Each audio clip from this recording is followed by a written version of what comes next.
اس کے بدن کی نزاکتوں کو دیکھ کر حیرانی ہوئی۔ کہاں بیٹ خیرپور کا جفاکش ماحول، کچا اور زبوحال گھر، کہاں بابا گامن، اس کی بیوی اور سیمو، کہاں میرے سامنے بیٹھی طرح دار اور بے انتہا امیر لڑکی۔ ایک ہی ذات میں دکھائی دینے والا زمین و آسمان کا ملاپ نہ صرف مجھے حیران کر دیتا تھا بلکہ مشکل میں بھی ڈال دیتا تھا۔ پھر میڈم کھانا ختم کر کے اٹھی اور پردہ ہٹا کر بالکونی میں چلی گئی۔ اس کی آواز آئی، کھانے سے فارغ ہو جاؤ تو روم بوائے کو بلا لینا، وہ برتن لے جائے گا۔ تھوڑی دیر بعد میرے بلائے بغیر روم بوائے آ کر جھوٹے برتن سمیٹنے لگا۔ اس کے جانے کے بعد میڈم نے مجھے بلایا، شہریار ادھر آؤ، دیکھو تو یہ کتنا خوبصورت شہر ہے۔ میں بالکونی میں آیا جو بیک وقت بالکونی بھی تھی اور چھوٹی سی لابی بھی۔ کمرے کی عقبی دیوار بڑی سینس داروی کھڑکی پر مشتمل تھی جس کے پار نیچے روشنیوں کا جہاں راستہ تھا۔ وہ کھڑکی کھولے کھڑی تھی، ٹھنڈی ہوا کے جھونکے اس کے بالوں سے کھیل رہے تھے۔ کتنا بڑا شہر ہے، جہاں تک نظر جاتی ہے بتیاں دکھائی دیتی ہیں، گاڑیاں ہی گاڑیاں۔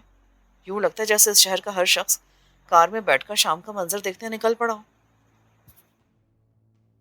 پھر اس نے اچانک بچوں کی طرح اپنا بازو آنکھوں پہ رکھ دیا اور سسکنے لگی، ہچکیاں لینے لگی۔ میں ایک دم بوکھلا گیا، اسے پکڑ کر کمرے میں لایا۔ پلیز میڈم، میرے سامنے مت روئے، مجھے آپ کا رونا اچھا نہیں لگتا، کیونکہ آپ کمزور نہیں ہیں، کمزور لوگ رویا کرتے ہیں۔ اس کا رونا جیسے یکلق شروع ہوا تھا ایسے ہی ایک دم تھم گیا۔ تم نے ٹھیک کہا، میں کمزور نہیں ہوں، مگر کیا میں انسان بھی نہیں ہوں؟ کیا میرے سینے میں دل نہیں ہے جس میں بھرا ہوا غبار رونے سے ہلکا ہوتا ہے؟ وہ بہت معصوم اور ملول تھی۔ اسے اس حالت میں دیکھنے والا یہ یقین نہیں کر سکتا تھا کہ یہ وہی میڈم شکیلہ تھی جس کے روب و دبدبے سے پولیس گھبراتی تھی، جس کے نام پر حوالات کے آہنی دروازے چشم زدن میں کھل جایا کرتے تھے اور سرکاری روزنامچوں کے اوراق پھٹ جاتے تھے۔ زوراور اور استاد ببلو سمیت علاقے کے تمام پیداگیر اس کے سامنے بھیگی بلی بن جاتے تھے۔ اس وقت وہ بجا طور پر کھلنڈری طبیعت کی مالک وہ کالج گرل لگ رہی تھی جسے اس کا بوائے فرینڈ کسی اور لڑکی کے لیے چھوڑ گیا ہو۔ وہ مجھ سے ایک جھٹکے سے الگ ہوئی اور کمرے کے دروازے کے قریب رکھی شیشے کے ڈور والی فریج کی طرف بڑھ گئی۔ تھوڑی دیر بعد پلٹی تو اس کے ہاتھ میں نارنجی اور سرخ رنگ کے لیبل والی اسکاچ کی بوتل گلاس اور ڈسپوزیبل پلیٹ میں رکھے ہوئے شفاف برف کے چوکور ٹکڑے نظر آئے۔ تب مجھے سمجھ آیا کہ میری اور اس کی ملاقات حادثاتی نہیں، اہتمام شدہ تھی۔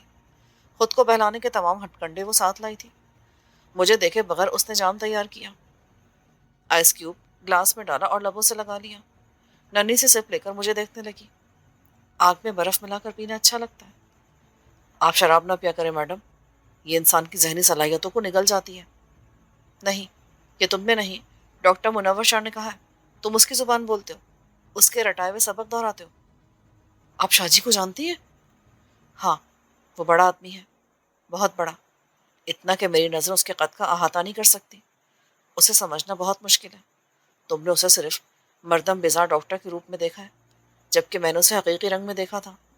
بہت بڑا بہروپیہ ہے وہ، تمہارے خانزادوں سے بھی بڑا۔ میں نے اسے حیرت سے دیکھا۔ ہاں تو اس میں حیرانی کی کیا بات ہے؟ وہ بے خوف ہے، ڈرتا نہیں ہے۔ گن، گولی، موت اور عورت، وہ کسی سے نہیں ڈرتا۔ شہریار، تم نے ایک بار کہا تھا کہ تم میرا دکھ کسی پر عیاں نہیں کرو گے۔ تھینک یو، مگر کیوں؟ میں متذبذب ہو گیا، کوئی جواب نہ دے پایا۔ تم اگر میری کہانی کو اشتہار بنا دو گے، زبان زدہ عام کر دو گے، تب بھی کوئی فرق نہیں پڑے گا۔ کیا میں اس شہر کی عزت اور عظمت کا ٹاور ہوں؟ کیا میں بہت نیک نام اور پردہ دار خاتون ہوں؟ نہیں، میں ایک بدنام گینگسٹر ہوں۔ پولیس میرے نام سے کانپتی ہے۔ نام نہاد عزت دار سیاستداں میری دہلیز پر سجدہ ریز ہوتے ہیں، اپنا اپنا مطلوبہ مال مانگتے ہیں۔ کسی کو جوانی چاہیے، کسی کو جوانی قائم رکھنے والا جام چاہیے، کسی کو دشمن کی جوانی نگلنے والی بلٹ چاہیے، تو کسی کو بلٹ پروف جیکٹ۔ میں سب کو دیتی ہوں، بیچتی ہوں۔ ایک کی عزت دوسرے کے ہاتھ پر رکھ کر دام کھڑے کرتی ہوں، ایک کی جان لیتی ہوں، دوسرے کی خباثت میں جان ڈالتی ہوں۔ مجھے کوئی فرق نہیں پڑتا کہ لوگ میری باتیں کریں، پہلے کیا کم کرتے تھے؟ ہر کوئی سوچتا ہے کہ میں کون ہوں، اور اچانک کہاں سے نمودار ہو کر اس شہر کو مٹھی میں لے بیٹھی ہوں۔ سنو، میرو شاہ کے سینے میں میرا ایک ایک راز چھپا ہے، وہ بولنے بھی لگ جائے تو کیا ہوگا؟ کچھ بھی تو نہیں۔ میڈم، میں سمجھتا ہوں کہ آپ اتنی بلندی پر پہنچ چکی ہیں کہ بدنامی کی گرد آپ تک نہیں پہنچ سکتی۔ شاید۔ وہ سر جھکا کر گلاس سے کھیلنے لگی۔ کافی دیر گزر گئی۔ وہ مجھے ہمراز کرنے کا فیصلہ کر کے یہاں آئی تھی۔ لبے بام پھر سوچنے لگی۔ جو محبت کرنا چاہتا ہے وہ اعتماد کے کنویں میں اندھے کنویں میں چھلانگ لگاتا ہے۔ اگر کنواں پناہ دے دے تو محبت امر ہو جاتی ہے، ورنہ انسان اندھوناک حالات کا شکار ہو جاتا ہے۔ میرے من میں محبت کی طلب تھی، اتنی جتنی عام آدمی میں نہیں ہوتی، مگر میں بھٹکنا نہیں چاہتی تھی، لیکن بھٹک گئی۔ کنواں مجھے سنبھال نہ پایا اور میں چندو ماہی سے میڈم شکیلہ بن گئی۔ کہانی طویل، راز مختصر، بس اتنا سا۔ اس نے مجھے اپنے انگوٹھے اور انگلی کی مدد سے راز کا چھوٹا سا سائز بنا کر دکھایا۔ راز کیا؟